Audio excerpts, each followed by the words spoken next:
The Retro Festival event sure was something alright. So in this event, well, you had to play Retrostudio for a certain amount of hours in order to get a variety of items. For example, if you played Retrostudio for 1 hour, you got the Retrostudio visor. If you played for 2 hours, you got the firework gear. And if you played for 3 hours, you got this pink retro hair thing, and so on and so forth. There was also this retro lottery thing that if you win, you get retro, but I think we know how lotteries work. Anyway, in theory, this event would be a good idea, but you know, we can't have nice things on Roblox now, can we? Now, be honest with yourself, you're not gonna play Retrostudio for 9 hours straight to get a fedora. Just be honest with yourself. You have things to do in life, at least I'd hope. So this is where certain games began to pop up and then blast their way to the front page. Man, just look at this beautiful like to dislike ratio. Just look at it. It's just so nice.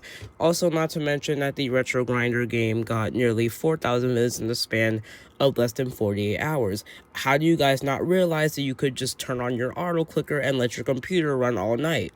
Like, am I the only one who thought of this? Now, granted, people were upset about a literal retroblox farm on the front page with the most players, or at least had the most players. We'll get into that later. So basically, Cristiano, one of the retro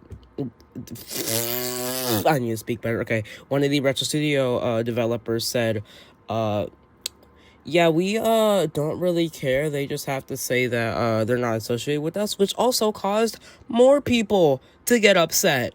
Wow. Who could have seen this coming?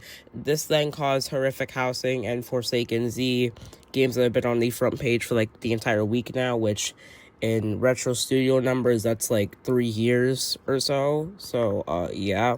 This then resulted in pretty funny screenshots that we got because of this. Then the game just randomly got delisted from the front page, and it wasn't even private. It had like 97 players around this time, at least I think so. And then everyone in the Retro Dev Discord server proceeded to go mentally insane about this, and absolutely celebrated when the game started to die out and when it got removed from the front page.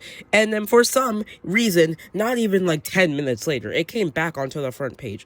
I'm not surprised, but also, why was it removed and then added back in the first place? It didn't even get privated. So, in short, never do an event like this ever again. It was a horrible idea. It was insanely chaotic. It's not a horrible idea. It was just insanely chaotic.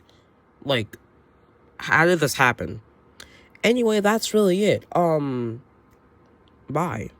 I don't know how to end this. Okay.